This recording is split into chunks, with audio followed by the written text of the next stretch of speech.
시청자 여러분 안녕하십니까? YTN 뉴스앤이슈 시작합니다. 북한 김정은 국무위원장이 대한민국은 제1적대국이자 불변의 주적이라며 전쟁이 일어나면 완전히 점령해 공화국에 편입시키는 내용을 헌법에 담으라고 지시했습니다. 북한은 또 대한민국을 화해와 통일의 상대로 여기는 것은 심각한 시대적 착오라며 대남기구인 조국평화통일위원회 등을 폐지했습니다. 취재기자 연결해 알아보겠습니다. 최도희 기자.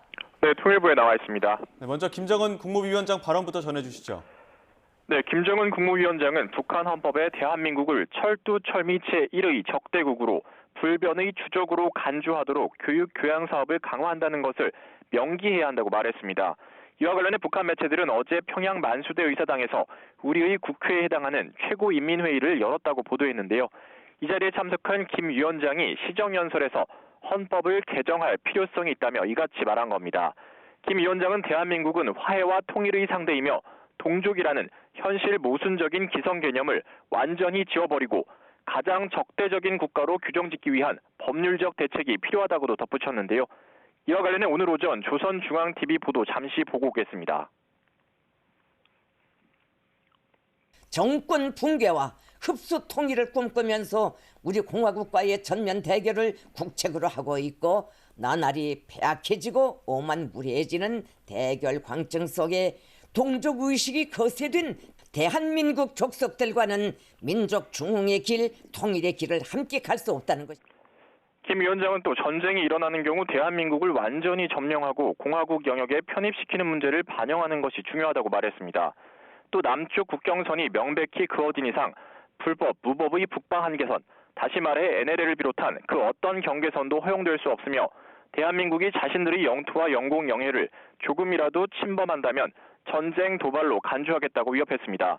이 같은 김 위원장 발언에 대해 통일부 당국자는 체제에 대한 불안감과 대남 자신감 결여, 그리고 자유민주주의 체제로의 흡수 통일에 대한 두려움이 자리 잡고 있다고 분석했습니다.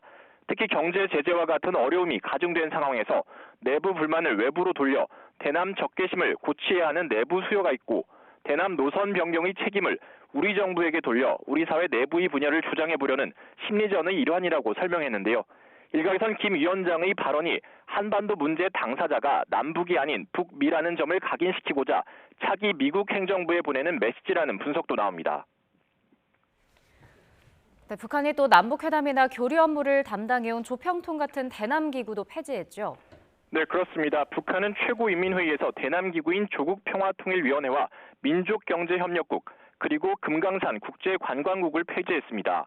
회의에서는 남북 대화와 협상, 협력을 위해 존재하던 이들 기구를 폐지하기로 했다며 내각과 해당 기관들이 결정을 집행하기 위한 실무적 대책을 세울 것이라고 밝혔는데요.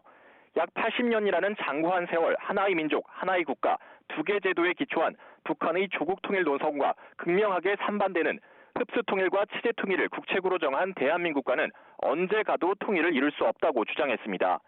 김 위원장이 지난해 말 전원회의에서 대남기구 정리를 언급한 이후 지시 이행에 속도를 내는 모습인데 앞서 북한의 대남 국영 라디오인 평양방송도 중단했습니다. 이와 함께 북남 교류협력의 상징으로 존재하던 경의선 북측 구간을 회복 불가한 수준으로 물리적으로 완전히 끊어놓는 등 접경지역의 모든 북남 연계 조건을 분리시키기 위한 단계별 조치들을 엄격히 실시해야 한다고 말했습니다.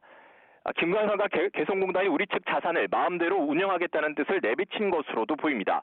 지금까지 통일외교 안보부에서 YTN 최두입니다.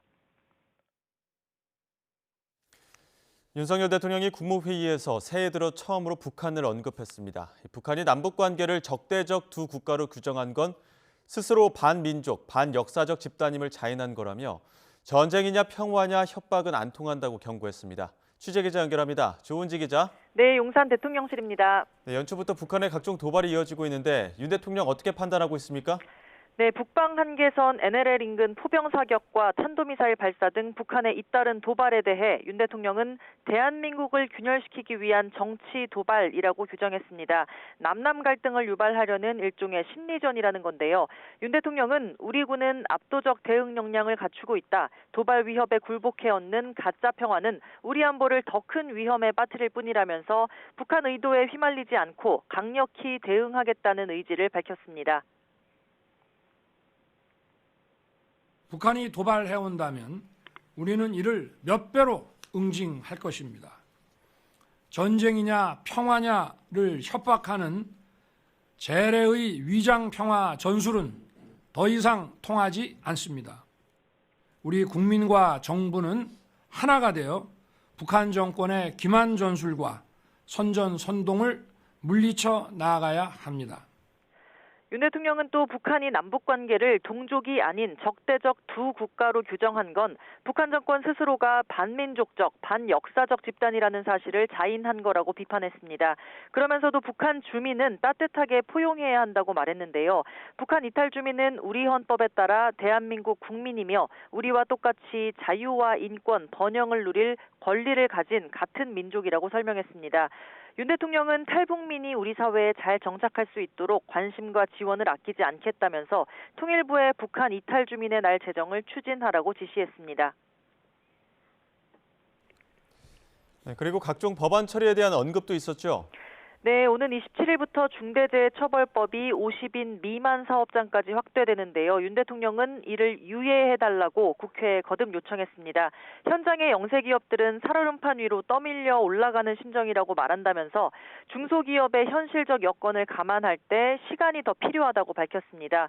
윤 대통령은 처벌만이 능사는 아니라면서 고금리 고물가로 가뜩이나 힘든데 또 다른 짐을 지워서야 되겠냐고 반문했습니다. 잠시 들어보겠습니다. 근로자의 안전이 중요함은 더 이상 말할 필요가 없을 정도로 중요합니다. 그러나 처벌만이 능사는 아닙니다. 처벌은 우리 헌법 원칙상 분명한 책임주의에 입각해서 이루어져야 하는 것입니다. 윤 대통령은 또 분양가 상한제 주택의 실거주 의무 폐지를 더 지체할 수 없다면서 주택법 개정에 속도를 내달라고 당부했습니다. 잔금 마련이 어려운 무주택 실수요자들이 법을 어길 수밖에 없는 상황에 내몰린다는 건데요. 윤 대통령은 잘못된 입법으로 집값을 올려놓더니 무분별한 규제로 주거 이전의 자유와 재산권 행사까지 제한한다고 전임 정부를 겨냥했습니다. 오늘 국무회의에서는 불합리하게 부과되던 부담금을 폐지, 통합하는 부담금 관리 기본법 개정안이 심의 의결됐습니다. 윤 대통령은 부담금은 사회적 비용을 유발하는 행위에 예외적으로 부과해야지 재원 조달이 용이하다고 남발해서는 안 된다면서 현재 91개에 달하는 부담금을 전수조사해 원점에서 재검토하라고 기획재정부에 지시했습니다. 준조세, 그림자 조세로 불리는 부담금을 과감하게 없애 역동적이고 지속가능한 자유시장 경제를 만들겠다는 뜻을 밝힌 겁니다. 지금까지 용산 대통령실에서 YTN 조은지입니다. 최근 사과와 배를 비롯한 과일값이 고공행진을 이어간다는 소식 전해드렸는데요. 설 명절을 앞두고 정부가 대책 마련에 나섰습니다. 비축 물량과 자금을 투입해 가격 관리에 나서겠다는 건데 경제 활성화를 위해 관광 숙박 쿠폰도 발행합니다. 최상목 부총리 겸 기획재정부 장관의 발언 들어보겠습니다. 먼저 성수품을 역대 최대 26만 톤을 공급하고 할인 지원에 전년 2배 이상인 840억 원을 투입하여 가격을 전년보다 낮게 관리하겠습니다. 특히 사과, 배도 평년 수준으로 공급을 대폭 확대하여 20%대인 가격 상승률을 한 자릿대로 관리할 계획입니다. 2월 여행 가는 달을 맞아 숙박 쿠폰 20만 장을 순차 배포하는 등 국내 관광 활성화를 지원하겠습니다.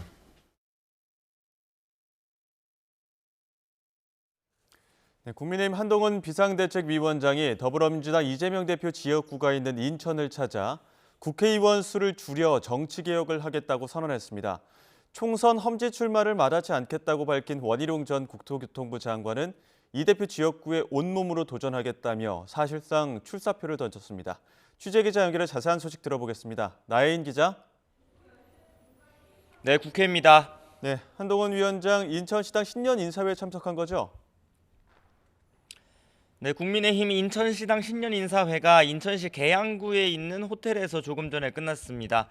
바로 옆에 계양을이 민주당 이재명 대표 지역구라 관심이 쏠렸는데 한동훈 비대위원장 역시 이 대표가 출마하는 곳에서 승리하는 건 한석 이상의 의미가 있다며 지지를 호소했습니다. 국회의원의 불체포 특권 포기와 유죄 확정 시 세비 반납 같은 정치개혁 후속 공약으로는 국회의원 수를 현재 300명에서 250명으로 줄이는 입법을 하겠다고 약속했습니다. 지난 대선 때부터 이재명 저격수를 자처해온 원희룡 전 국토부 장관은 오늘 한 위원장과 함께 인천을 찾아 사실상 출사표를 던졌습니다. 이재명 대표를 우리 정치를 가로막는 돌덩이라고 주장하면서 자신이 온몸으로 치우겠다고 인천 계양을에 도전할 뜻을 내비쳤습니다. 네, 이재명 대표 복귀 시점은 정해졌습니까? 네, 인천시 계양구 자택에서 치료 중인 이재명 대표는 건강이 많이 호전된 것으로 전해졌습니다. 이 대표 측 핵심 관계자는 복귀가 초읽기에 들어갔다고 보는 분이 많다며 이르면 이번 주 복귀 가능성을 내비쳤습니다. 당 차원의 예비 후보 적격성 심사부터 불거진 공천 잡음과 분열 움직임을 줄이고 다수당 대표로서 비례대표 선거제 협상을 위한 당론을 정해야 하는 과제 해결이 시급합니다. 여당은 위성정당 난립을 막기 위해 병립형으로 돌아가자고 요구하고 있지만 소수 정당의 다양한 목소리를 의회 정치에 담아내려면 연동형 비례제를 유지해야 한다는 야권의 목소리가 적지 않습니다. 민주당은 연일 자신의 정치개혁 공약에 응답하라고 목소리를 높이는 한동훈 비대위원장에 대응해 윤석열 대통령의 실정부터 바로잡으라고 쏘아붙였습니다. 홍익표 원내대표는 아침 원내대책회의에서 한 위원장이 국민과 야당에는 공격적이지만 윤 대통령과 김건희 여사 앞에선 여전히 굴종적인 모습이라고 비판했습니다. 네, 여야 총선 준비 상황도 전해주시죠. 네, 국민의힘 공천관리위원회는 오늘 오후에 첫 회의를 열고 공천 일정과 방식을 본격 논의합니다. 당내에선 경선 규칙을 지역별로 다르게 적용하는 방안이 아이디어 차원에서 오가고 있습니다. 한동훈 위원장이 강조한 이기는 공천을 위해 비교적 열세인 수도권 지역의 경우 당원 여론보다 일반 국민 여론을 더 반영하는 방식이 거론됩니다. 정영환 공천관리위원장은 아침 출근길 기자들과 만나 당세가 강한 곳에선 당원 뜻에 국민 여론이 충분히 반영됐을 가능성이 있지만 아닌 곳에선 국민 뜻이 뭔지 알아야 한다며 서울, 경기, 인천과 대전 등 4지역을 격전지로 꼽았습니다. 민주당은 불출마를 선언한 현역 의원 지역구를 비롯해 전략 지역 17곳을 우선 지정하고 나머지 지역 후보자를 모집하고 있습니다. 추가 불출마나 선거구 획정 여부에 따라 앞으로 전략 지역구는 더 늘어날 가능성이 큽니다. 당내에선 경선에서 큰 불이익을 받을 현역 의원 평가 하위 20% 명단에 촉각을 곤두세우는 기류가 감지됩니다. 민주당을 떠난 이낙연 전 대표는 오늘 자신이 추진하는 신당 가칭 새로운 미래의 창당 발기인 대회를 엽니다. 민주당 출신 현역 의원 3명이 주도하는 미래대연합을 고리로 이준석 전 대표가 이끄는 개혁신당과 빅텐트 놀이를 계속 이어간다는 계획입니다. 오늘 공개된 신동아 인터뷰 내용을 보면 이낙연 전 대표는 이준석 전 대표의 연대는 당연히 중요한 고려사항이라며 협력 방안을 모색하겠다는 입장입니다. 이준석 전 대표 역시 연대 가능성을 열어두고는 있지만 모든 것은 국민의 반응을 살펴 움직여야 한다며 온도차도 보였습니다. 지금까지 국회에서 전해드렸습니다. 네, 오늘의 정치권 이슈 성일종 국민의힘 의원, 김성환 더불어민주당 의원 두 분과 함께하겠습니다. 두 분 어서 오십시오. 네, 안녕하세요. 네, 먼저 한동훈 비대위원장, 오늘 오전 이재명 민주당 대표 지역구가 있는 인천 계양구에서 신년 인사회에 참석했습니다. 한동훈 위원장 인천 계양에서 반드시 승리하겠다며 원희룡 전 장관 소개하기도 했는데 한동훈 위원장 발언, 이어서 원희룡 전 장관 발언까지 함께 들어보겠습니다. 우리 국민의힘에는 이재명 대표가 출마하는 지역이라면 그곳이 호남이든 영남이든 서울이든 인천이든 충청이든 어디든 가서 정정당당하게 승부하고 싶어하는 후보들이 많이 있습니다. 여러분, 설명이 필요 없는 우리의 원희룡입니다.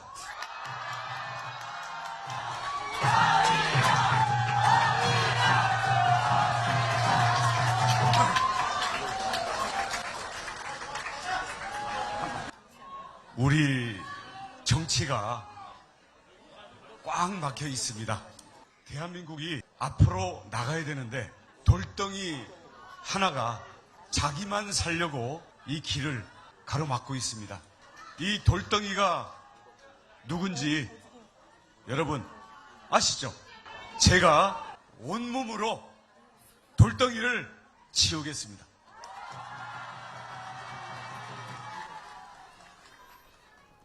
예, 한동훈 위원장도 그렇고 원희룡 전 장관도 그렇고 굉장히 결의에 찬 모습으로 이야기를 했는데 어떻게 보셨습니까? 아무래도 지금 대한민국 정치적인 측면에서 봤을 때 이재명 대표가 차지하고 있는 비중이 있잖아요. 예. 지금 민주당도 한 발짝을 못 나가고 있잖아요. 개혁 프로그램으로도 못 나가고 있고 사법적인 측면이나 도덕적 측면에서도 문제가 있잖아요. 그러다가 보니까 오늘 아마 역동적인 한동훈 비대위원장께서 신년 인사회를 하면서 출마를 개항 의뢰 선언한 원장관을 끌어올려 가지고 아마 공식적으로 이 지역에 출마를 하겠다라고 선언한 의미가 있지 않나 생각을 합니다. 또 예. 거기에 맞게 또 원희룡 후보도 정확한 이야기를 좀 한 것 같고요. 예. 본인이 온몸을 던져서 이 정치 개혁을 이루겠다. 또 이재명 대표하고 당당히 겨루어서 이 큰 돌덩이를 치우겠다라고 하는 그런 출마 선언에 큰 의미가 있다고 보여집니다. 원 전 장관은 개항을 출마 의지가 확실한 것 같은데 이거 이재명 대표도 개항을 출마를 해야 또 매치가 성사되는 거 아닙니까? 가능성 어떻게 보고 계십니까? 그렇습니다. 이제 4년 전에는 종로에서 이낙연 전 총리하고 황교안 대표가 맞붙지 않았습니까? 예. 만약에 이번에 한동훈 비대위원장이 종로에 출마를 선언했다면 그러면 어쩌면 이제 이재명 당대표가 종로로 옮겨서 이제 새로운 격전이 벌어질 수도 있었을 것 같은데 예. 이제 그러던 차에 이제 당대표가 일종의 이제 일종의 암살 미수 사건이 있어서 지금 치료 중에 원희룡 장관이 개항으로 오겠다고 한 거 아닙니까? 예. 그러면 지금은 이번 총선에서 가장 큰 관심 지역이 될 수 있는데 원희룡 전 장관이 와서 거기서 일종의 결전을 치르겠다고 하는데 이재명 대표가 또 그걸 피해가는 것도 모양이 우습지 않습니까? 예. 결과적으로 개항에서 두 분이 맞붙는 모습을 볼 가능성이 좀 높아졌다 이렇게 봐야 할 것 같습니다. 예. 이재명 대표의 고민이 깊어질 것 같아요. 예. 어떤 부분? 이재명 대표는 당을 대표는 당 대표잖아요. 지원 유세를 많이 가야 되거든요. 경합지라든가 또는 좀 열세 지역이지만 해볼 만한 지역 같은 경우는 당 대표가 전국을 지원을 해줘야 될 텐데 사실 원희룡 장관이 대권 후보였거든요. 그리고 굉장한 실력 있는 분이란 말이죠. 그리고 서울에서 3선을 했고 본인의 고향인 제주에 가서 지사를 예. 2선을 했어요. 그리고 장관을 하고 오셨는데 특히 인천 문제에는 또 이 원희룡 장관이 굉장한 장점이 있습니다. 경인 고속도로에 대한 지하화라든지 철도에 대한 지하화 여러 가지 이런 문제, 교통의 문제, 주택의 문제, 또 공항에 대한 문제가 있지 않습니까? 이걸 전부 다 다뤄봤던 주무장관이란 말이지요. 그렇기 때문에 아마 이재명 대표가 다른 데에 눈 돌려가지고 지원해 주기는 굉장히 어려움이 있을 거예요.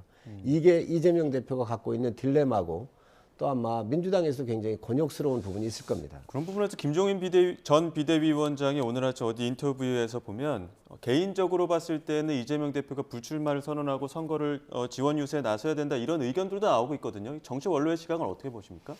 제가 보기엔 원희룡 장관은 저기 의왕 과천의 이소영 의원 지역에 나가서 붙는 게 아마 맞을 겁니다. 왜냐하면 얼마 전까지 아주 뜨겁고 현재도 살아 있습니다만 양평 고속도로 노선 변경을 했던 당사자 아닙니까? 그리고 그 의혹이 명쾌하게 해결되지 않았고 그것도 역시 김건희 처가의 특혜와 연결되어 있고 이것도 일종의 장차 밝혀지지 않으면 특검의 소재가 될 텐데 원희룡 장관이 가는 곳에서는 그 양평 고속도로 노선 변경 특혜 의혹이 계속 따라붙을 거여서 그렇게 뭐 저희가 보기에는 국민의힘에서는 조금 비교적 지명도가 높은 분이긴 합니다만 우리 국민들이 보기에 그 의혹부터 해결되지 않는 한 별 센 경쟁자가 되지 않을 가능성이 높아 보입니다. 한동훈 위원장 민주당에서는 부담스러운 존재시지요. 굉장히 부담스러운 존재시지요. 그리고 제가 봤었을 때는 이미 이재명 대표 머릿속에는 굉장히 복잡할 거예요. 네. 이재명 대표는 사실 방탄원이 필요하거든요. 만약에 하나 이게 다른 지역으로 간다 그러면 비례로 가거나 다른 지역으로 또 간다 그러면 이게 비겁해 보이잖아요, 당대표가. 또 여기에도 방탄호 때문에 송영길 대표가 여기에 국회의원을 서울시장으로 가면서 보궐에 들어왔는데 버리자니 또한 어려움이 있고요. 그렇기 때문에 저는 굉장히 어려운 형국에 맞아 있는데 비례대표 이야기도 나오던데 그렇게 하면 뭐 국민들한테 보여지는 이미지가 어떻겠습니까? 정말 여기가 격전지가 될 것 같습니다. 예, 그 한동훈 위원장 연일 뭐 정치개혁 이야기를 하고 있는데 총선에서 승리하면 의원 수 300명에서 250명으로 줄이는 방안도 언급을 했거든요. 여당 의원으로서 얼마 정도 공감하시는 부분이 있습니까? 이 부분은 먼저 김기현 대표께서도 한 10% 정도를 줄이자 270명 선으로 하자라고는 이야기가 있었습니다. 예. 근데 이번에 한동훈 비대위원장께서 250명까지 내렸더라고요. 물론 총선 이후에 승리하면이라고는 전제 조건이 있는데 어쨌든 국민의 요구는 국회 수를 좀 줄여달라라고는 요구가 있기 때문에 아마 국민의 요구를 저는 반영한 이러한 정치 개혁적 측면에서 민주당에게 요구한 거 아닌가 생각을 합니다. 민주당 어떻게 들으셨습니까? 예전에 안철수 의원이 소위 이제 새정치를 주장할 때 핵심적인 공약이 국회의원 수를 200명으로 줄이자는 거였습니다. 우리 국민들 가운데 열심히 하는 국회의원도 있지만 또 비리에 연루된다든지 뭐 하는 일 없이 특권만 누린다든지 이런 국회의원들도 간간히 있다 보니까 우리 국민들은 국회의원들의 총수를 줄이자고 하는 것에 대해서 대체로 이제 동의하는 측면이 없지 않습니다. 그런데 이제 유럽의 우리랑 비슷한 국가들의 국회의원 수를 비교해 보면 우리나라 결코 아주 많은 건 아니거든요. 예. 그런데 이게 굉장히 포퓰리즘적 접근이죠. 그 지금 한동훈 비대위원장이 얘기하는 이제 정치개혁의 과제들 중에 보면 이제 비리 혐의로 이제 보궐이 된 지역은 무공천하겠다 이런 얘기 했지 않습니까? 근데 당장 지난번 강서 보궐선거 보궐 사유를 국민의힘이 제공했고 김태우가 이제 구청장이었는데 그때 이제 여러 가지 공직 비밀 누설 혐의 때문에 형이 확정돼서 보궐이 된 거 아닙니까? 그때 그걸 사면복권 해준 사람이 당시 법무부 장관 한동훈이었습니다. 본인이 가장 가까운 선거에서 본인이 어겼습니다. 그런 일들을 이제 지금 주장한다고 다 되는 일이 아니고 지금 중요한 것은 지금 한동훈 비대위원장이 주장하는 정치개혁 과제 다 받을 수 있습니다. 우리가 받을 테니까 그럼 당신네들도 지금 특검 받아라. 김건희 특검, 대장도 특검 받아라. 같이 해보자. 지금 그런 주장에 대해서는 또 아무 말 못하고 있는 거 아니겠습니까? 예, 이 부분에 대해서 성일종 의원 혹시 덧붙이실 이야기 있으십니까? 한동훈 장관이 뭐 출마를 시킨 거 아니고요. 뭐 사면할 때 법무부 장관이었지요. 그리고 강서에 선거 보궐선거 냈던 것은 저희 당의 실책입니다. 이 부분은 여야가 다 문제가 있어요. 민주당이 안희정 지사의 성추문, 오고돈, 박원순 시장의 성추문 냈었을 때 당원 당규에 민주당이 있음에도 불구하고 그걸 당원 투표를 해가지고요.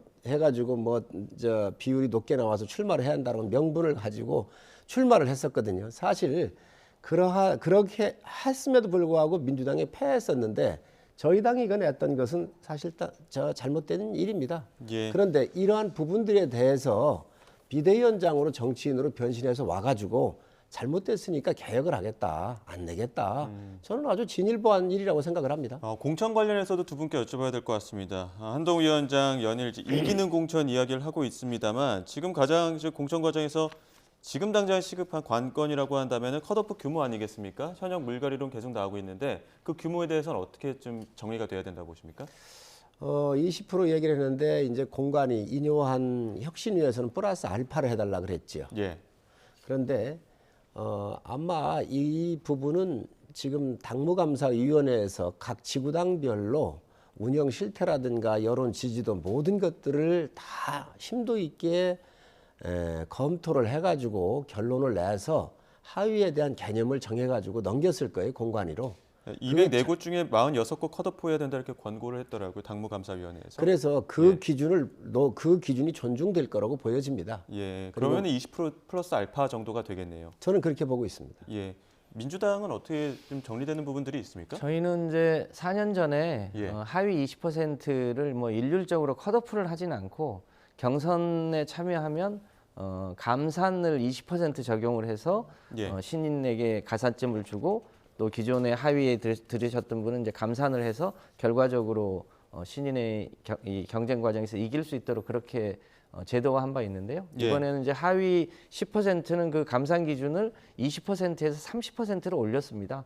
그것을 뚫기는 이제 매우 어려워질 수 있고요. 또 그럼에도 불구하고 그 감산도 하는 게 적절치 않겠다고 하면 아마 공관위 심사 과정에서 컷오프되는 의원들도 꽤 있으실 거고 예. 또 감산된 채로 경선에 임하시는 분들도 꽤 있어서 결과적으로 컷오프와 경선을 치르고 나면 꽤 많은 변화들이 있을 수 있다고 보여집니다. 그 공천 자격 심사 과정에서 황운하 노웅래 의원 적격 판정 논란도 좀 있었고 최근에는 현근택 민주연구원 부원장의 어떤 성희롱성 발언 논란들도 있었는데 이 부분은 컷오프 전까지는 어떤 다른 입장을 내지 않고 공관위에 그 공을 돌리겠다 이렇게 지금 당내 입장은 정리가 된 겁니까? 예비 후보 적격성 평가는 일종의 키가 1m 50이 넘으면 다 이제 통과한다 뭐 이런 기준입니다. 그러니까 거기서 무슨 정무적 평가나 이런 걸 하긴 어려웠고요. 예. 황운하 의원은 명백하게 정치 탄압적 성격이 있었고 노웅래 의원 같은 경우는 아직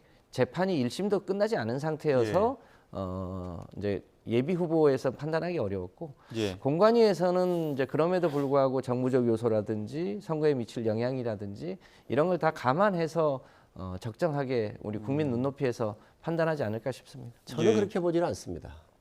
이재명 대표가 갖고 있는 전과 사범과 그리고 지금 사법 리스크 수사를 받고 있는 이 원희룡 장관이 얘기한 대로 돌덩이가 있다가 보니 이게 기준점인 거예요.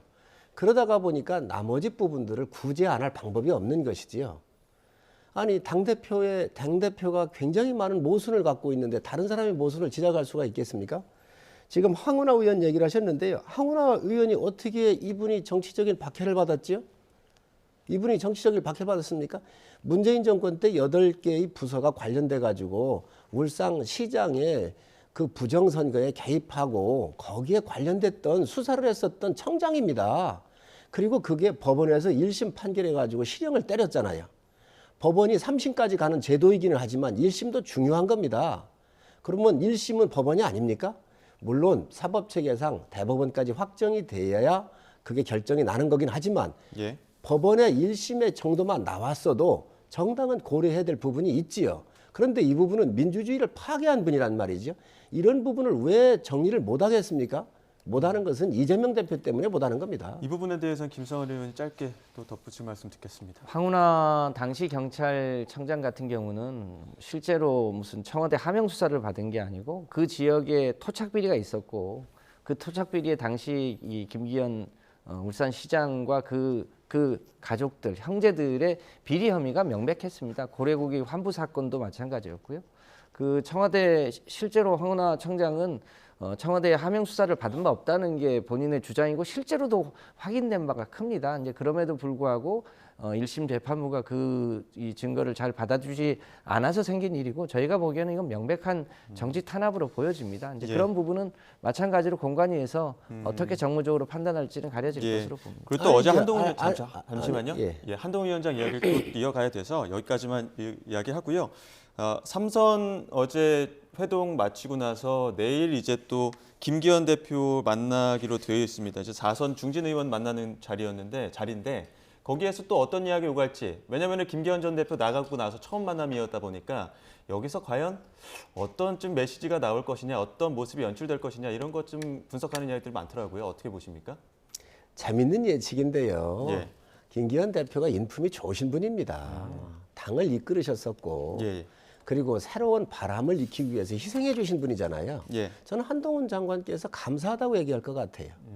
그리고 또 김기현 대표께서 바라보셨을 때 역동성으로 지금 당이 활력이 일어나고 젊은 정당으로 더 튼튼하게 지금 모아져가는 이 힘을 바라보면서 고맙다고 할 것 같아요.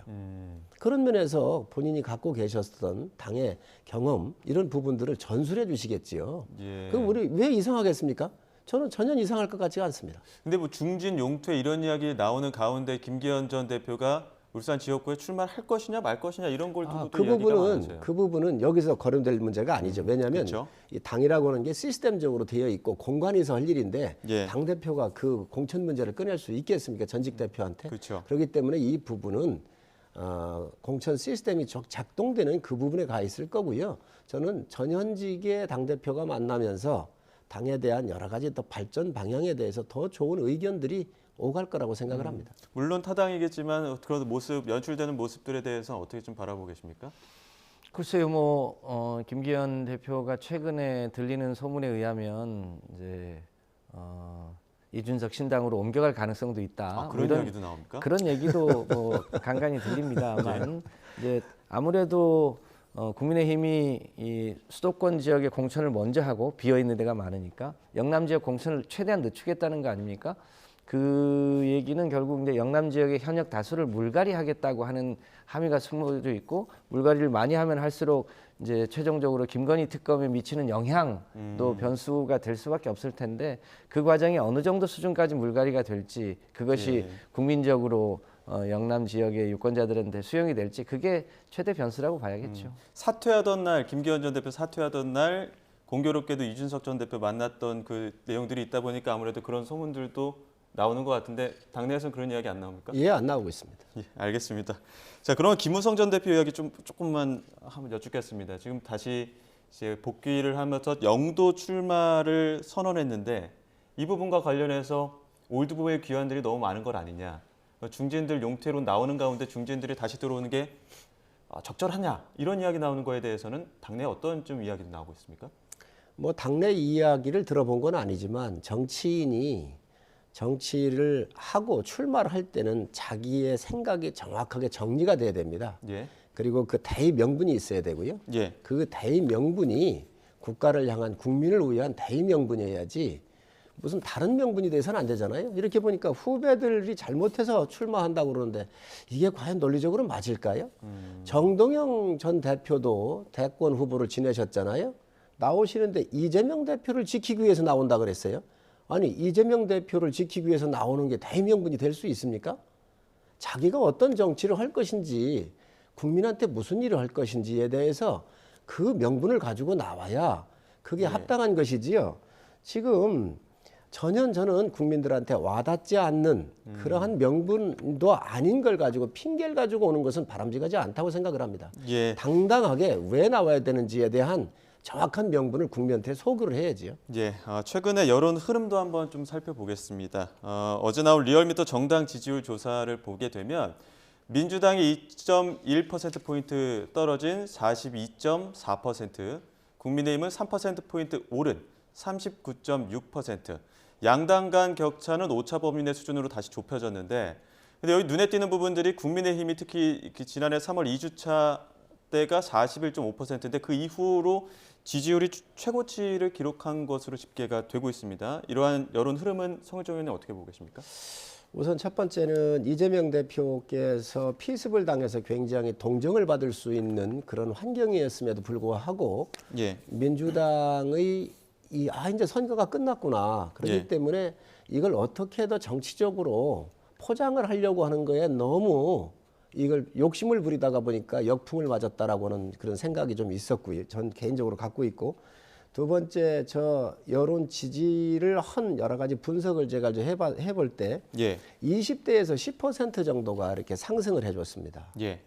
또 두 번째 지역별로 보면 서울이 5%가 올라갔고요. 경기, 인천이 4% 정도가 올라갔습니다. 국민의힘 말씀 그렇습니다. 거죠? 그리고 부산에서 약 6%가 올라갔는데 이 부산 6%는 제가 볼 때에 이재명 대표에 대한 국가 응급 의료 시스템에 대한 이 붕괴 문제가 있잖아요. 그래서 저 대구 경북이 떨어진 건 어떻게 보세요? 그렇습니다. 거기 좀 떨어졌더라고요. 예. 그래서 이러한 부분들에서 봤었을 때 역풍 문제가 있지 않나 생각을 하고 그래서 전반적으로 봤었을 때 한동훈 효과가 기본적으로 상당히 긍정적인 효과를 줬다 이렇게 보여지고 대구가 조금 떨어졌더라고요. 이 부분은 아무래도 이준석 부분에 대한 그런 부분들이 고려되지 않았을까 생각을 합니다. 지금 그래픽 보게 되면 광주, 전라, 호남 쪽이 지금 민주당이 13.9%포인트가 떨어진 걸로 하락한 걸로 나오고 있어서 텃밭에서 굉장히 지지도가 전주 대비로 했을 때 굉장히 많이 떨어진 것 같은데 이 부분 당내는 어떻게 바라보고 계십니까? 지금 이제 1월 초에 굉장히 중요한 시기에 이제 제1야당 당대표에 대한 암살 미수 사건이 있었지 않습니까? 예. 근데 그 암살 미수 사건 생명을 다투는 굉장히 중요한 일인데 정부와 여당과 보수 언론이 그냥 총동원이 돼서 마치 큰 경미한 사건이었는데 헬기 타고 서울로 간 것처럼 포장하면서 사건을 엉뚱한 데로 몰고 간 측면이 있죠. 그런데다가 그 암살 미수 사건의 동기나 배후나 이런 게 여러 가지 의혹이 큼에도 불구하고 그것도 다 덮고 이제 사건이 있자마자 물청소부터 해버리고 이렇게 하고 우리 당 대표는 뭐 현실적으로 치료 때문에 언론에 잘 나오지 못하는 사이에 예. 이제 국민의힘과 여당이 여러 가지 이 액션을 하면서 생기는 이 문제라고 보여지는데 이제 저희 당 대표도 이번 주 중에 이제 복귀를 하면 본격적으로 이제 뭐랄까 이제 새로운 국면으로 바뀌지 않겠습니까? 총선 국면에서 조금 더 활발한 행보를 보이시겠죠? 그렇습니다. 저희 당이 이제는 이제 이 한편으로는 통합해야 되고 또 한편으로는 혁신해야 될 여러 가지 숙제들이 놓여 있는데 그 시점이 원래 1월 초부터 저희도 이제 준비한 게 있었습니다만 그것이 이제 조금 늦춰졌다. 지금부터가 시작이다라고 보여집니다. 저는 김성환 의장님의 말씀에 동의할 수가 없습니다. 그러면 옛날 박근혜 대통령 테러도 암살 미수 사건입니까? 이거 개인적인 정치 테러범이에요. 이 사건을 가지고 민주당이 헬기 띄우고 아주 그냥 중한 것처럼 지방병원은 정말 이 수술도 못하고 서울로 와야 되는 이 선거판 이거로 끝났구나라고 정치적인 기획을 너무 순식간에 정치적으로 접근해서 하다가 보니까 이 부분이 역풍이 맞은 거지요. 그리고 그게 이제 어려우니까 또다시 음모론 비슷하게 해가지고 암살 미수 사건이라고 얘기하는데 아니 여기에 숨길 게 뭐가 있습니까? 물 청소했다고 그러는데 아니 거기 다 영상 채취해놨고요. 다 오픈돼 있는 곳입니다. 공적인 사람들이 많이 오는 곳이에요. 거기에. 그래서 거기에 다 모든 것을 과학적으로 체증하고 촬영하고 해놓고 사람들이 많이 와서 그 바다 뷰를 보는 곳 아닙니까? 그러니까 그 청소한 거예요. 공개적으로. 그럼 그때 하지 말라고 했으면 될 거 아니에요. 이런 걸 가지고 미수 사건으로 해서 마치 정권이 관련돼 있는 것처럼 하기 때문에 지금 지지도가 안 올라가는 겁니다. 제 일성도 굉장히 축소 보도를 한 측면이 실제로 있고 예.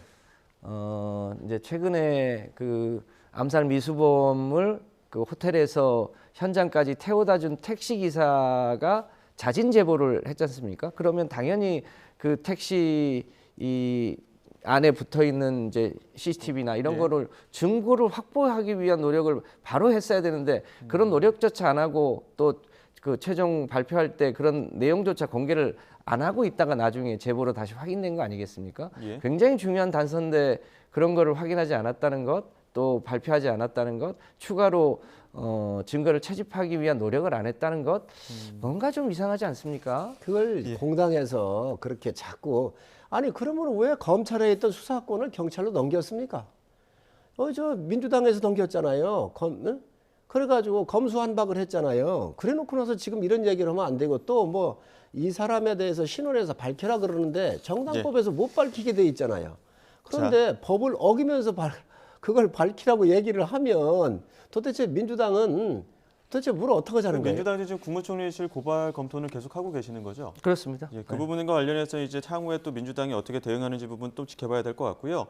한동훈 위원장 이야기, 또 민주당과 지금 공방을 주고받는 이야기 있어서 이 부분도 짚어보겠습니다. 연일 정치개혁 이야기하면서 민주당을 압박하고 있습니다. 한동훈 위원장. 오늘 민주당 홍익표 원내대표는 한동훈 위원장이 대통령 눈치 보지 말고 특검을 받아야 한다 이렇게 또 지적을 했는데 그 내용 들어보시죠. 한동훈 위원장은 법무부 장관 시절 누구도 법 위에 있을 수 없다라는 발언을 남긴 데 이어 비대위원장으로서 국민들께서 합리적인 비판하시면 미루지 않고 바로바로 반응하고 바꾸자, 정말 달라지겠다고 약속드리겠다 말씀을 했습니다. 적극 동의하고 옳은 얘기입니다. 그러나 지금까지 국민과 야당에는 공격적이지만 여당을 위기에 빠뜨린 장본인인 대통령과 부인에 대해서는 여전히 굴종적인 모습을 보여 국민들을 의아하게 하고 있습니다. 한동훈 위원장은 자신이 약속한 대로 더 이상 자기가 상사로 모셨던 대통령의 눈치를 보지 마시기 바랍니다. 더 이상 자신과 대통령의 관계가 검찰총장과 부하 검사의 관계도 아니고 김건희 여사로부터 카톡 지시도 받아서는 안 될 겁니다.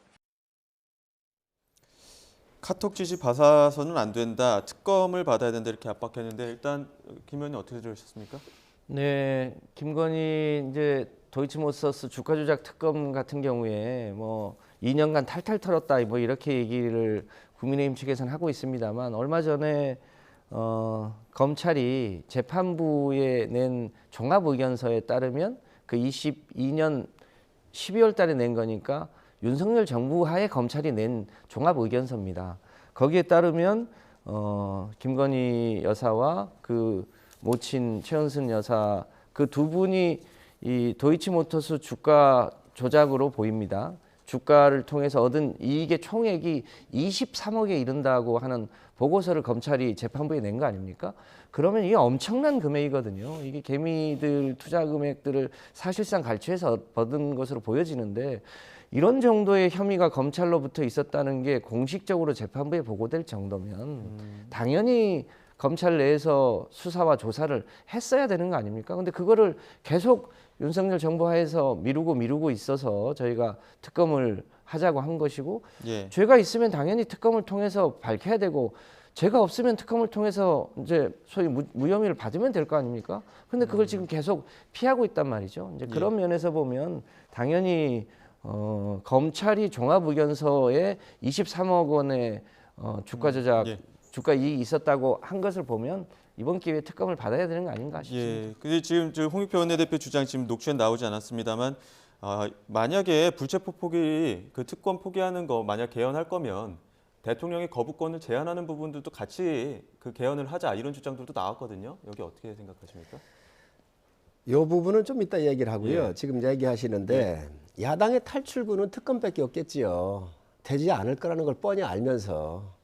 그러면 그때 왜 기소를 안 했습니까? 그리고 이게 윤석열 대통령 결혼 전이라는 거 국민들이 다 알고 있잖아요. 두 번째, 추미애 장관에 의해서 이 사건 손대지 마라, 영향력 행사하지 마라 그러면서 검찰총장의 직무 배제를 시키지 않았습니까? 그리고 91명 수사해가지고 90명이 무혐의 처리가 났잖아요. 김건희 여사 하나 들고 있는 거라고요. 이성윤 전 서울지검장이 말이에요. 야, 탈탈 털었냐고 물어봤어요. 기자들이 피가 솟구친다고 그랬어요. 피가 거꾸로 솟는다고.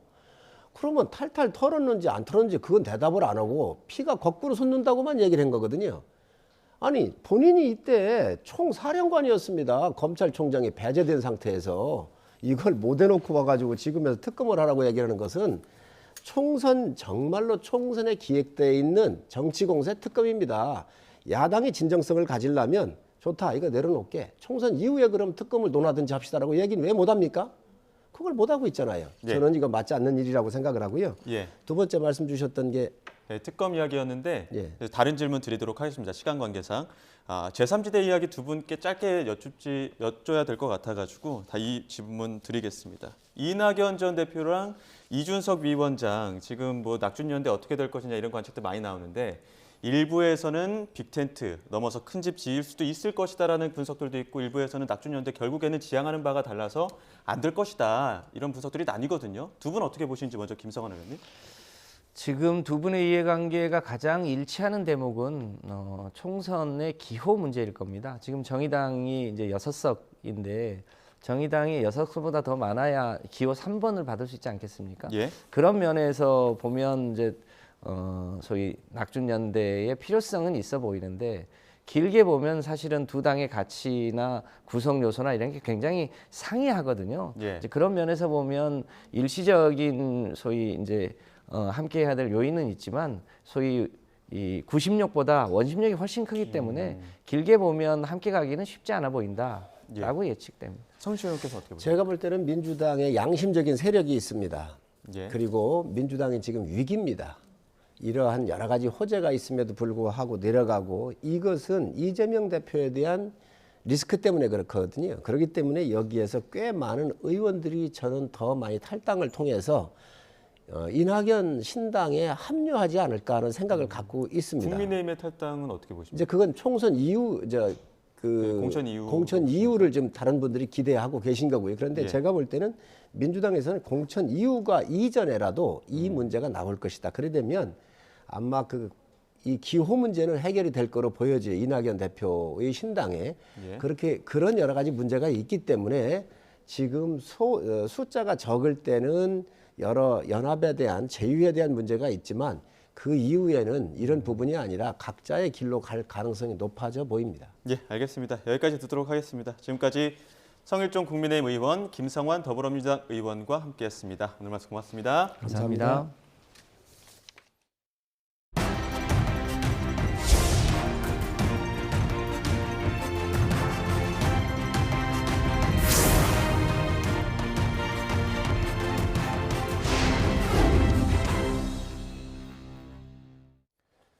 공화당 대선 경선의 첫 시작인 아이오와 코커스에서 트럼프 전 대통령이 일찌감치 승리를 차지한 것으로 나타났습니다. 압도적인 지지율로 과반 득표가 예상돼 트럼프 대세론이 입증될 것으로 보이는데요. 아이오와 현지 연결합니다. 권준기 특파원. 네, 아이오와 코커스 미디어 센터입니다. 네, 트럼프 전 대통령 첫 경선에서 승리를 확정지었다고요. 네, 트럼프 전 대통령은 아이오와 코커스 시작 30분 만에 일찌감치 승리를 확정지었습니다. 개표 초반부터 압도적인 득표율이 확인되면서 예상보다 결과가 일찍 나온 겁니다. AP통신은 트럼프 전 대통령이 이 사법 리스크 와중에 소중한 선취점을 올렸다고 전했습니다. 개표 작업이 여전히 진행 중인 가운데 트럼프 전 대통령은 현재 53% 득표율을 올리고 있습니다. 디센티스 플로리다 주지사가 20% 득표율로 2위를 달리고 있고 헤일리 전 유엔 대사는 18.3% 득표율로 그 뒤를 잇고 있습니다. 트럼프 승리는 이미 예상이 됐고 과반 승리가 관심이었는데 이런 추세면 대세론이 입증된 거겠죠?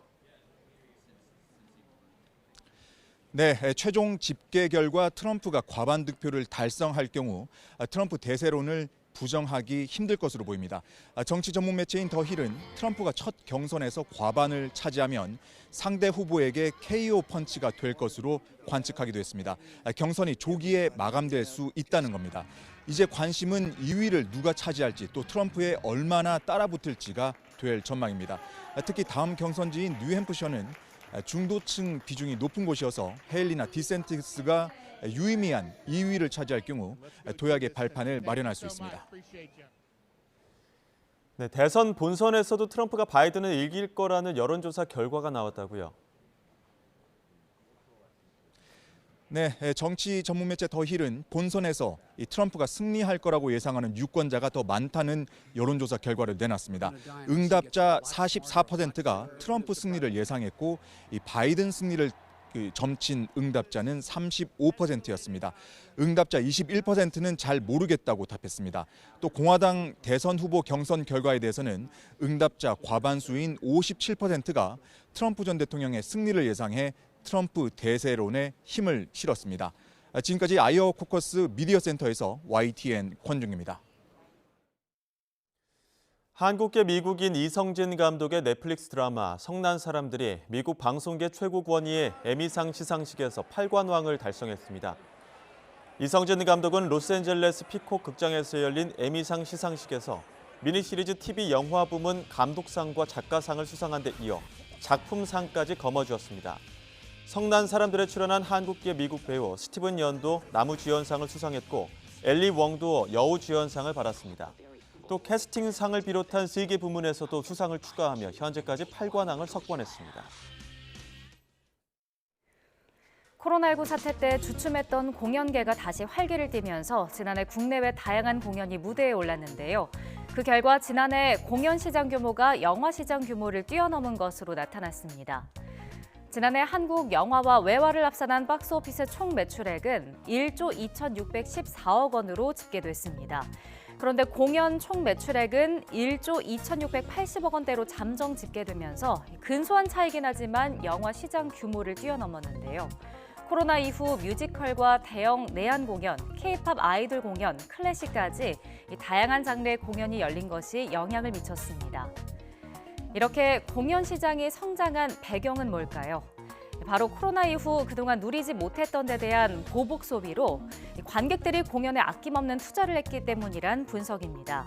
또 티켓 가격이 큰 폭으로 올랐는데도 불구하고 소비층이 생겨나면서 전반적인 매출 증가에도 영향을 미친 것으로 보입니다. 이는 영화표 가격이 인상되면 매출 감소로 이어지는 영화 시장과는 사뭇 다른 모습인데요. 특히 이제 영화는 극장에서 보지 않더라도 OTT로 빠르게 볼 수 있어서 굳이 영화관을 선택하지 않게 됐다는 점도 한몫을 한 것으로 보입니다. 반면 공연은 라이브로 현장에서만 또 한정적으로 즐길 수 있다는 점에서 관객들에겐 매력으로 다가가고 있습니다. 올해도 공연계에는 다양한 국내외 대작이 관객들을 찾아갈 것으로 보입니다. 물론 눈에 띄게 가격이 오르는 티켓플레이션에 대한 우려의 시각도 있는데요. 성장해가는 공연 시장과 질 높은 공연에 대한 관객들의 기대감도 커지고 있습니다. 새벽 시간대 불암산 터널을 달리던 3.5톤 화물차에서 불이 났습니다. 다친 사람은 없었지만 수습에 오랜 시간이 걸리면서 출근길 극심한 교통 혼잡이 빚어졌습니다. 윤성훈 기자입니다. 터널에 세워진 화물 트럭이 시뻘건 화염에 휩싸였습니다. 밀폐된 터널 안에서 시커먼 먹빛 연기도 쉴 새 없이 뿜어져 나옵니다. 새벽 5시 50분쯤 수도권 제1순환 고속도로 불암산 터널을 달리던 3.5톤 화물차에서 불이 났습니다. 소방대원 90여 명과 차량 20여 대를 동원해 불은 20여 분 만에 꺼졌습니다. 화물차는 모두 타버렸지만 운전자인 70대 남성이 스스로 대피하면서 인명피해는 없었던 것으로 파악됐습니다. 다만 화재 차량에서 나온 시커먼 연기가 터널 내부를 가득 메우면서 통행하는 다른 차량 운전자들은 공포에 떨어야 했습니다. 이제 시야가 이제 거의 불투명했죠. 이제 앞차의 그 비상 깜빡이를 보고 따라가는 수준이었죠. 앞이 안 보이고 속도는 안 나고 그러니까 이거 큰일 나겠는데 이런 생각. 근데 아찔한 화재 사고는 출근 시간대까지 여파가 이어졌습니다. 불이 난 화물차가 3.5톤이다 보니 특수 견인차를 사용해야 해 수습하는 데 시간이 오래 걸린 겁니다. 이 때문에 사고 직후 4개 차선 통행이 모두 통제됐다가 차츰 해제됐지만 통행 차질이 4시간 넘게 이어지면서 출근길 극심한 교통 혼잡이 빚어졌습니다. 그러니까 맨 처음 상황은 이제 아예 움직이지 못했고요. 터널을 다 막아서 이제 작업 끝나서 2차선으로 이제 2차선까지 운행할 수 있었죠. 저희는 이제 현장 작업이라 한 40분 정도 늦어졌죠. 미팅하는 게. 소방당국은 화물차 짐칸에 실린 상자 더미에서 처음 불이 시작된 것으로 보고 구체적인 화재 원인을 조사하고 있습니다. YTN 윤성훈입니다. 나이 들면서 발생하는 비알코올성 지방간을 예방하는 데 비타민 D가 효과에 있다는 사실을 국내 연구진이 밝혀냈습니다. 질병관리청 국립보건연구원은 노화쥐를 이용한 실험을 통해 노화가 진행되면서 비타민 D가 부족하면 간에서 지방 축적이 많이 증가한다는 사실을 증명했다고 밝혔습니다. 반대로 충분한 양의 비타민 D를 보충하면 지방간 생성을 억제한다는 사실도 확인했다고 덧붙였습니다. 비알코올성 지방간은 간에 5% 이상 지방이 침착된 경우로 국내 65세 이상 노인 40% 정도가 지방간 환자입니다. 지방간이 발생하면 간경변이나 간암뿐 아니라 2형 당뇨병이나 치매 같은 만성질환 원인이 되기도 해서 침묵의 살인자로도 불립니다. 추위가 누그러들고 있습니다. 갑작스러운 강추위가 오늘 아침까지 기승을 부렸는데요. 아직까지는 다소 쌀쌀하지만 오늘 낮 동안 서울 기온은 영상 4도까지 올라서 다시 예년 수준을 웃돌겠습니다. 다만 이면도로나 골목길에는 아직 눈비가 녹지 못한 곳이 많으니까요. 미끄러운 사고에 주의가 필요하겠습니다. 자세한 오늘 지역별 낮 기온 살펴보면 청주 4도, 광주와 대구 8도, 부산 10도로 전국 곳곳에서 기온이 크게 오르겠습니다. 오늘 전국 하늘도 대체로 맑고 공기도 깨끗합니다. 다만 동해안에서는 당분간 너울성 파도가 높게 일겠으니까요. 해안가 출입을 자제하는 등 안전사고에 유의해 주시기 바랍니다. 한편 동해안과 영남 곳곳에는 건조주의보가 발령 중입니다. 오늘까지 산불 등 화재 사고에 유의해 주셔야겠는데요. 내일 전국 곳곳에 비나 눈이 내리면서 건조함은 점차 해소되겠습니다. 비와 눈은 중부에서는 모레까지 또 남부에서는 주 후반까지 이어지겠고요. 특히 영동에서는 많은 눈이 일요일까지 이어질 수 있어서 대비가 필요하겠습니다. 날씨였습니다. 이어서 뉴스앤이슈 2부가 방송됩니다. 저희는 잠시 뒤에 돌아오겠습니다.